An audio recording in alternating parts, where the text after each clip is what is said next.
नमस्कार दोस्तों, कैसे हैं आप सब लोग। आज मैं एक समसामयिक मुद्दे पर चर्चा करने जा रहा हूं। यह विशेष तौर पे छात्राओं से जुड़ी हुई बातें हैं।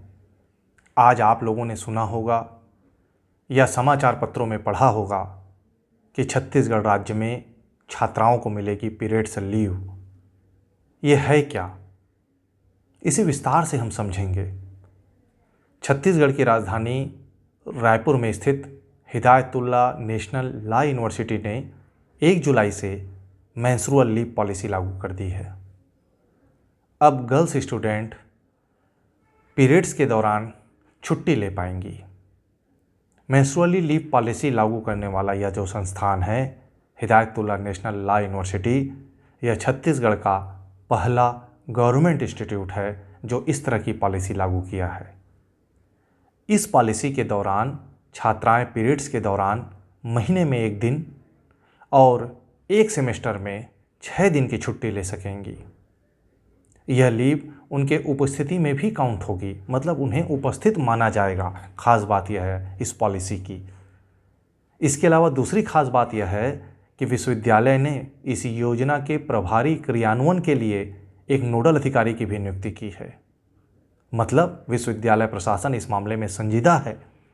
यह लीव परीक्षा के दिनों में भी लागू होगी।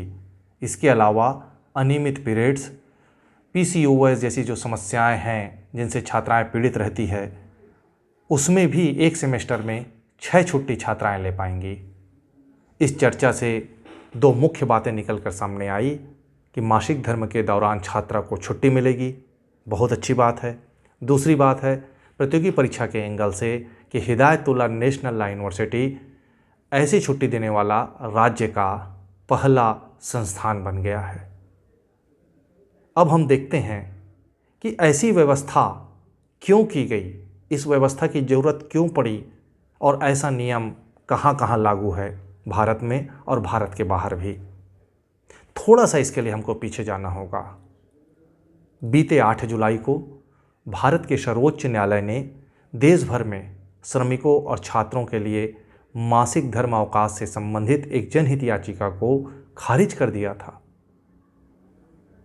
माननीय न्यायालय ने इसे एक नीतिगत मामला बताया और कहा कि मासिक धर्म के दौरान तकलीफ के लिए अवकाश के अलग अलग आयाम हैं, उसके अलग अलग एंगल हैं और यह नियोक्ताओं को महिला कर्मचारियों को कार्य पर रखने से हतोत्साहित कर सकता है। तो इस मसले को समझने के पहले हम समझते हैं कि मासिक धर्म अवकाश है क्या।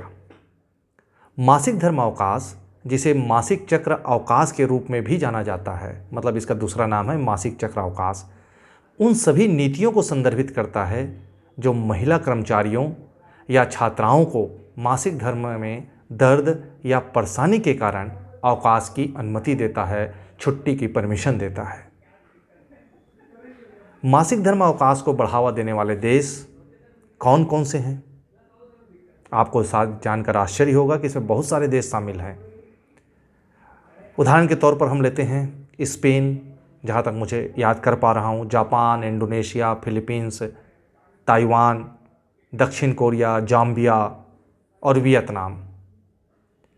इसमें स्पेन ही पहला यूरोपीय देश है जो महिला कर्मचारियों को मासिक धर्म में सवेतन, मतलब आपको पेमेंट मिलेगा उस दौरान का, अवकाश प्रदान किया है, जिसमें प्रति माह 3 दिन का अवकाश का अधिकार शामिल है, जिसे बढ़ाकर जो उनके विभागाध्यक्ष होते हैं संबंधित, वो 5 दिन कर सकते हैं। मतलब 3 दिन का अवकाश उनको मिलता है।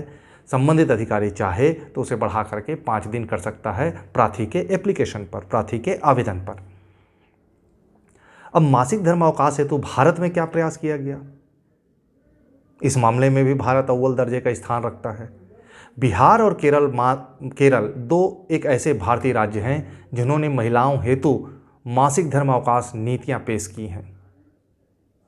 बिहार में यह नीति वर्ष 1992 में, जब लालू प्रसाद यादव की वहाँ सरकार थी, उनके द्वारा पेश की गई थी, जिसमें महिला कर्मचारियों को प्रत्येक महीने 2 दिन का मासिक धर्म अवकाश दिया जाता था। इसके लिए वहाँ की महिलाओं ने 32 दिन आंदोलन चलाया था, महीने भर से ऊपर। इसके बाद उन्हें यह हक मिला था। बिहार में नियम बनने के ठीक 7 साल बाद 1997 में मुंबई स्थित मीडिया कंपनी कल्चर मशीन ने एक दिन की छुट्टी देने की शुरुआत की। आजकल जिससे आप खाना मंगाते हैं जो कंपनी जोमेटो, तो जोमेटो ने वर्ष 2020 में, ज़्यादा दिन नहीं हुआ, 4 साल पहले की बात है, 2020 में 2020 में प्रति वर्ष 10 दिन की सवेतन अवधि के अवकाश की घोषणा की है। और इस समय देश में 12 कंपनियां पीरियड लीव दे रही हैं, जिसमें बायजू, स्विगी, एक मलयालम मीडिया कंपनी है, सुने भी होंगे आप लोग, मातृभूमि, बैजू, वेट एंड ड्राई और मैक्सटर शामिल हैं। केरल ने हाल ही में घोषणा की है कि राज्य के उच्च शिक्षा विभाग के तहत विश्वविद्यालयों में छात्राओं को मासिक धर्म और मातृत्व अवकाश प्रदान किया जाएगा। और एक महत्वपूर्ण बात मुझे वहाँ से पता लगी जब मैं इस संबंध में स्टडी कर रहा था, तो केरल के एक विद्यालय ने भी इस प्रकार की प्रणाली की शुरुआत कर दी है। विद्यालय ने, स्कूल ने।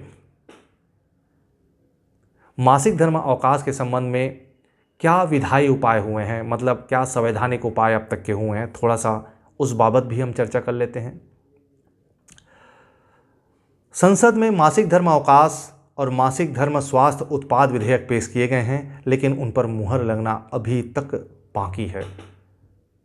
अगर उदाहरण के लिए अपन लें तो मासिक धर्म लाभ विधेयक 2017 और महिला यौन प्रजनन एवं मासिक धर्म अधिकार विधेयक 2018 मतलब 2017 वाला एक विधेयक हो गया, 2018 वाला एक विधेयक, ये 2 विधेयक वहाँ पर प्रस्तुत किए गए हैं।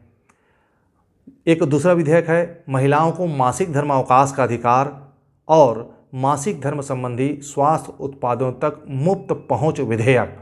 यह विधेयक का जो वर्ष है वो 2022 है, 2022 है। प्रस्तावित विधेयक मासिक धर्म की अवधि के दौरान महिलाओं और ट्रांस महिलाओं, ये दोनों के लिए 3 दिनों की सवैतनिक अवकाश का प्रावधान करता है। सवैतनिक का मतलब होता है आपके छुट्टी अवधि के दौरान पेमेंट या तनख्वाह या वेतन काटा नहीं जाएगा, और इसे छात्राओं के लिए भी लाभकारी बनाने का प्रयास करता है। विधेयक में एक अनुसंधान का भी हवाला दिया गया है जो इंगित करता है कि लगभग 40% लड़कियां पीरियड्स के दौरान स्कूल नहीं छोड़ती हैं, मतलब वो स्कूल जाती हैं, उनको खास दिक्कतें नहीं होती या उन दिक्कतों को झेल करके वो स्कूल जाती, इसमें दोनों बातें शामिल है। और लगभग 65% ने कहा है कि स्कूल में उनकी दैनिक गतिविधियों पर प्रभाव पड़ता है। मुझे लगता है कि इस मुद्दे पर मैंने विस्तार से सारे तथ्यों को सिलसिलेवार ढंग से प्रस्तुत कर दिया है।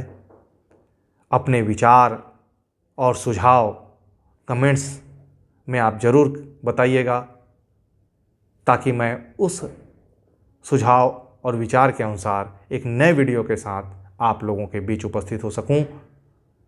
एक नए मुद्दे के साथ आपसे फिर मुलाकात होगी। नमस्कार।